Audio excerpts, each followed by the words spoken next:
अस्सलामु अलैकुम वरहमतुल्लाहि वबरकातुहू। उम्मीद है कि सारे सुनने वाले देखने वाले सब खैरियत से होंगे।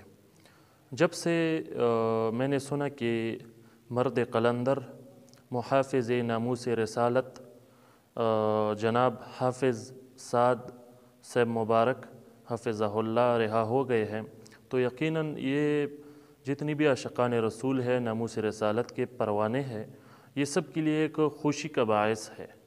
तो इसी सिलसिले में सिलसिले सैफिया के वाबस्तगान जो कि अव्वल से ही इस अज़ीम लश्कर के साथ खड़े हैं और बहुत सी क़ुरबानियाँ दी।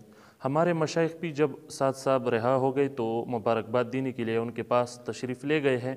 उनकी वीडियोस भी बाकायदा मैं अपने इस वीडियो के साथ टच करके आपको ज़ियारत करवाऊँगा और साथ साहब की जो आजीज़ी है वो भी आप उसमें देख सकते हो, हमारे मशाइख़ का मोहब्बत भी उसके साथ देख सकते हो। चूँकि सवाब का काम है और बड़ी कुर्बानी दी है, तो हमने सोचा चलो हम भी इस वीडियो के तवस्सुत से उनको मुबारकबाद दे देते हैं। तो मर्द कलंदर वो नामूस रसालत का मुहाफ़िज़ हाफ़िज़ साद साहब को हम इस वीडियो के तवस्सुत से इस अज़ीम कामयाबी पर, इस अज़ीम क़ुरबानी पर और उस पर साबित कदम रहने पर हम उनको मुबारकबाद देते हैं।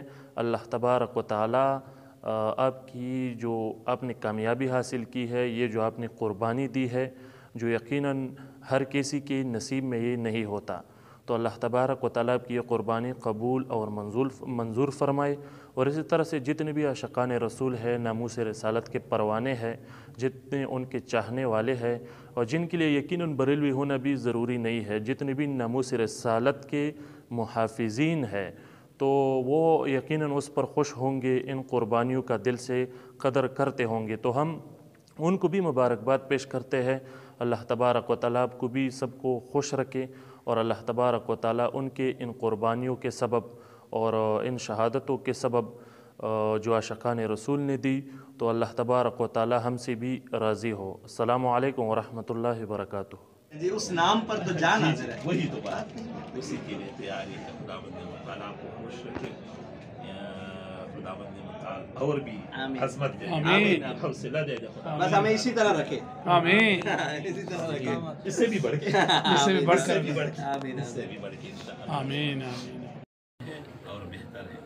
तो ज़रा जैसा हुज़ूर सल्लल्लाहु अलैहि वसल्लम की पहले वक्त से यतीम होना, यसीर होना, तन्हा होना और दुनियाई हर आसाइश अलग होना, ताकि मजबूत रहे और आइंदा के लिए पूरी दुनिया की क़ियादत कर सके। तो क़ियादत की भी तो आपको थोड़ा तकलीफ उठाना पड़ता है। हम हाज़िर हैं जी, उस नाम पर तो जान हाज़िर है। वही तो बात, उसी के लिए तैयारी है।